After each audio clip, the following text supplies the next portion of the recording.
neighbor gave me a glass angel that says, "Grandmas fill our hearts with love and kindness," and it couldn't be more true. She left us with so many memories to cherish and filled our lives with kindness and unconditional love. It's hard not to smile when I think about all the good times we've all had with Grandma. There wasn't anything she wouldn't do for us. When I was about 10 years old, she took myself, my 2 siblings, and my 2 cousins to Horseshoe Valley for a week. Grandpa says he had to stay home with the dog, and I don't blame him. But it's one of the greatest memories the 5 of us have to share. But how she did it, no one knows. Grandma has 11 great-grandchildren. She couldn't wait to meet and hold them. She loved every minute of it, and we were so lucky they had a chance to spend time with her. From playing hockey in their driveway to rolling down the hill in the backyard as we did as kids growing up. It was all truly a blessing. We have all gained such a wonderful guardian angel, and we miss her so much already.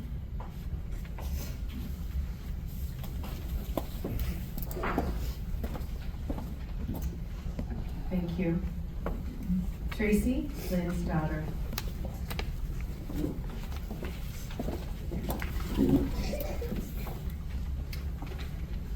Hi, thank you all for being here today. It means a lot to us.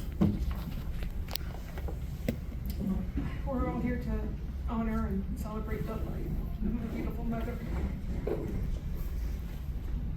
Seeing so many familiar faces, people who loved her, laughed with her, and shared special moments with her brings me comfort and reminds me of the impact she had on everyone here. It's hard to find the right words to capture the essence of who my mom was. She was more than just a mother. She was a friend. She was a mom. She was a grandmother, a sister, and a daughter. A guide, a source of unwavering support and endless love. She had this remarkable ability to make everyone feel welcome and cared for. She showed me the value of kindness and the importance of resilience. She truly was a resilient woman. She also taught me how to find the joy in little things. She was never one to tell me what to do, but instead made suggestions. She's pretty smart that way, because really what teenager does what they're told. I know I didn't. But honestly, that became more valuable to me as I grew up and had my own family and problems. She was just there to talk to me and give me her best advice. There's countless memories I will hold close to my heart. Her and Dawn took Trevor and myself on our first trip to Mexico. It helped me discover my love for travel. There was also a couple of girls' trips to Vegas. Grandma and Aunt Kathy. Mom and Kathy schemed up and made me sleep with Grandma, who snored endlessly all night long. But again, memories I'll never forget. Right. She took me to my first Broadway play, Mamma Mia. She was always showing me different things in life that we can enjoy. Those moments will live on forever in my memories. Mom and Dad were always my children's favorite grandparents. Usually gone to Arizona for Christmas. They came up with the idea of holding fake birthdays. The kids all loved that. So we just celebrated everything at once in October instead of at Christmas. Even though she was gone at Christmas, we still talked on the phone. And then as technology improved, we were able to FaceTime, so I could actually see her. Dawn, you've been a part of my life for almost 40 years now, and I hope you'll continue to be. Mom may no longer be with us physically, but she'll always be with us in the lessons she taught me, the tradition she's passed down, and the love that she gave so freely. Her legacy lives on in all of us, in the stories we share, the laughter we hear, and in the love we carry forward. I can only hope that I listened and watched enough to be more like her. So today, as we celebrate her life, let's not focus on the sadness of her passing, but on the beauty of her life. Let's remember the joy she brought, the lives she touched, and the love she gave.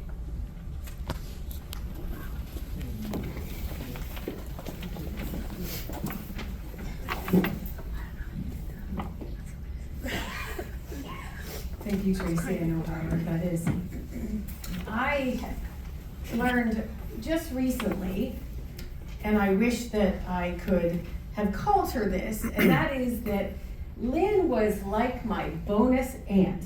Lynn has been in my life for about 40 years, and I have only one uncle and 1.5 aunts.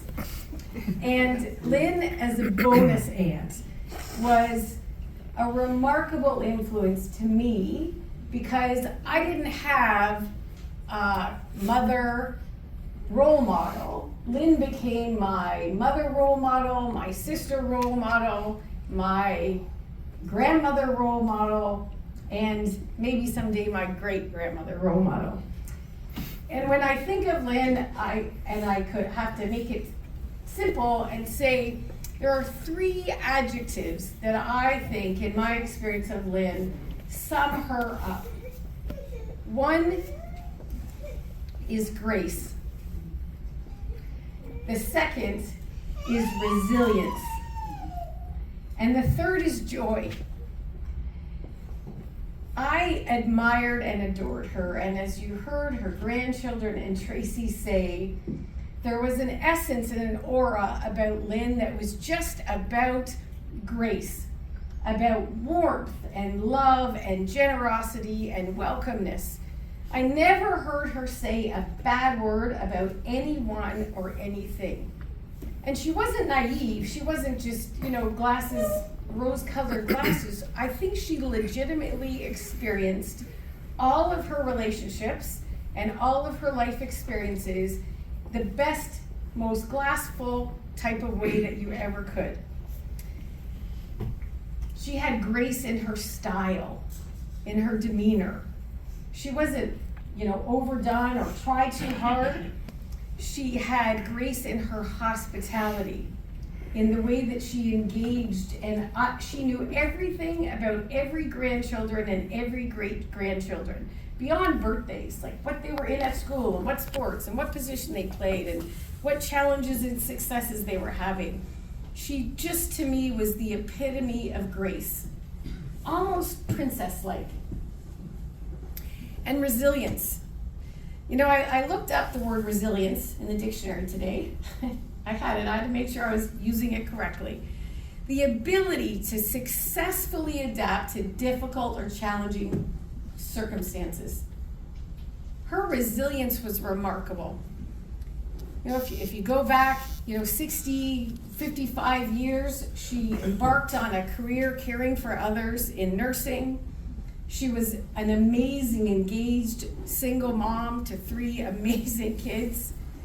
She survived through the devastating loss of 2 of her sons, 20 years apart. And of course, God knows, marrying my uncle. That's resilience with a capital R. But strong and determined and positive. It's very rare that you see grace and resilience in the same attribute in a person. Right? It's an incredibly fine thing. Sometimes being resilient gives you an edge, like rough edges, right? Sometimes life circumstances.